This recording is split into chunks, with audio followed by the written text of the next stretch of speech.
The last series of exercises and stretches we'll do today are for the glutes. And the glutes need to be strong and firm so that when you walk, you're not jutting into one hip or the other, but when you're walking, your legs are powerful, your hips are steady.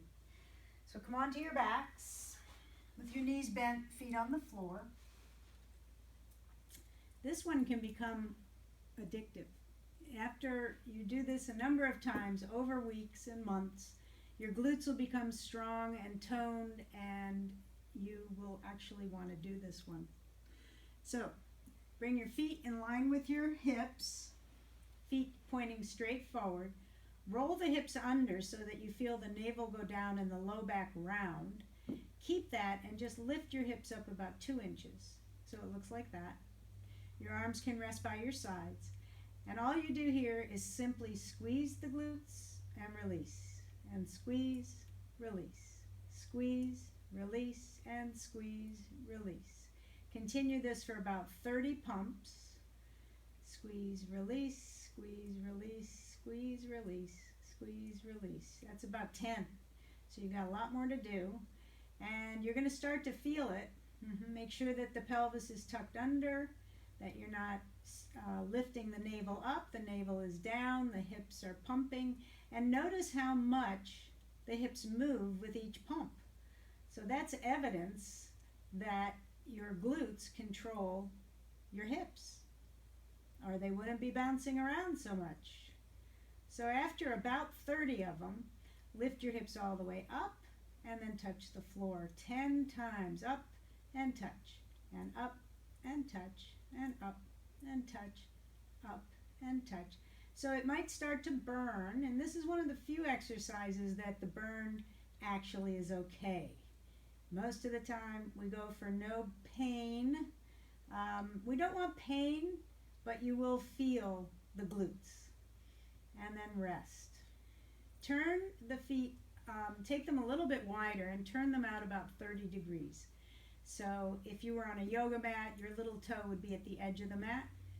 And again, scoop the hips under, belly is down, the low back is into the floor, and that's resetting the hips and just lift up. And again, it's squeeze, release, squeeze, release, squeeze, release, squeeze, release. You're working a different muscle group now. You're working the gluteus medius a little bit more. So that's the inner glute that helps with rotation of the legs, internal and external. So again, you want to do about 30 of these. And doing these regularly will strengthen the glutes, tone the glutes, shape the glutes, and give you more power and control over your hips.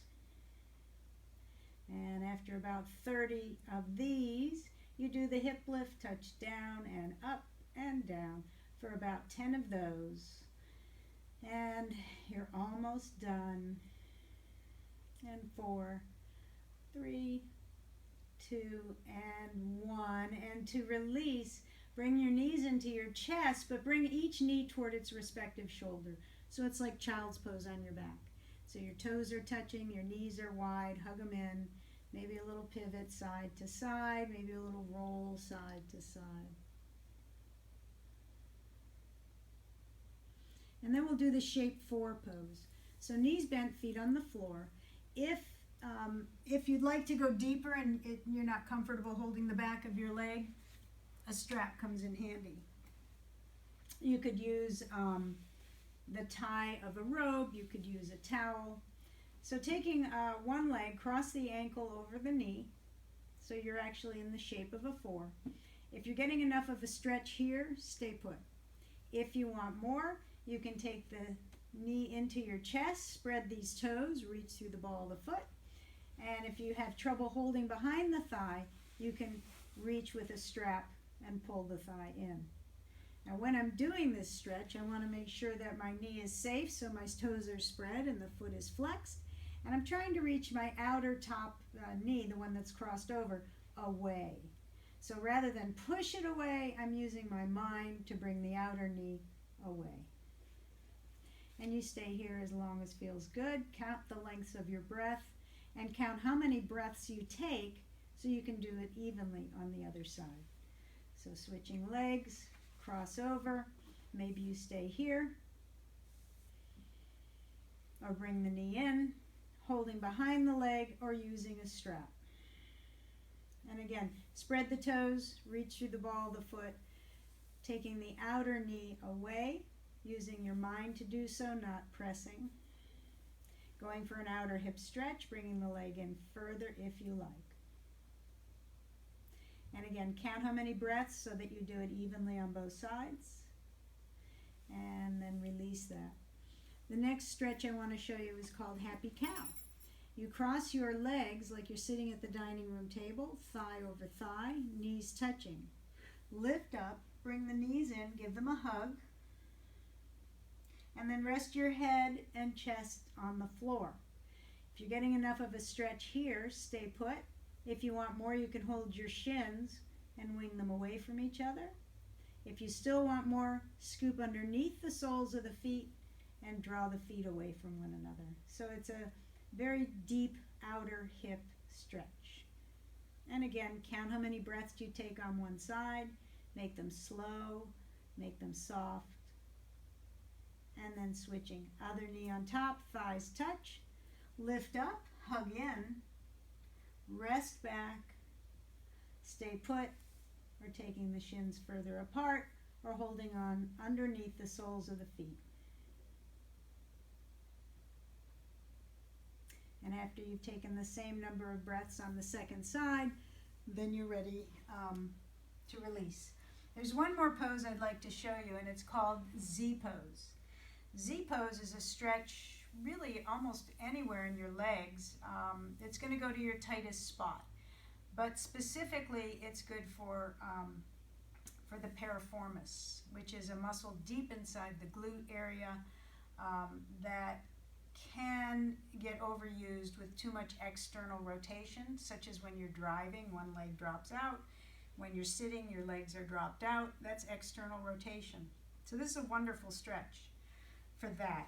I like to have 2 blocks nearby. You won't need a strap. So come sitting on one thigh, sit on the right, lean way out on the right hand so you don't get a cramp in your back leg as you come into this. Square up the shin with the thigh, 90-degree angle at the knee. The other knee just goes a little bit behind you. Now if you're getting a stretch somewhere, this is your spot. There should not be any pain in your low back and no pain in the knee. If you want more, and you're not feeling much of a stretch, you can bring one hand outside your front knee, the other hand outside the foot, and pull the chest forward. Now I'm starting to feel a stretch. I'm feeling it in my front leg on the underside. You might feel it in your inner thigh. You might feel it in your back thigh. It just depends where you're tight.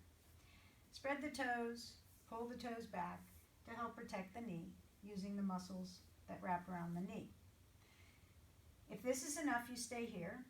If you still want more, you can go down onto blocks or propped up. And if you still want more, you can go elbows onto the floor, and the last step would be to walk your back leg behind you, behind you, behind you, curling the toes under, turning the thigh toward the floor.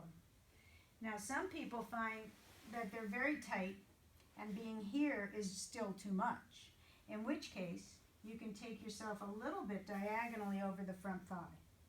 So this is a bit of a hunt and peck until you find what works best for you. Once you're in the pose, I would stay for 1.5 minutes, maybe longer, see how it feels. And it is nice to have a prop for your forehead. So if you can rest your forehead somewhere, it'll help release the neck and the shoulders. So let me go over the cues on the second side. I'll turn around so you can see me. Again, leaning out on the left thigh. Lean out to the left so you don't get a cramp in your hip. Just nudge the knees slightly behind the hip. If this is enough, this is your spot. If you want more, you frame the front leg. If you still want more, you pull the chest forward, maybe bringing forearms onto blocks or a prop of some sort to keep you higher from the floor. Otherwise, you move the blocks away. And the last step, if you want to make the stretch deeper, is to take the back knee back in space and turn the thigh eventually toward the floor.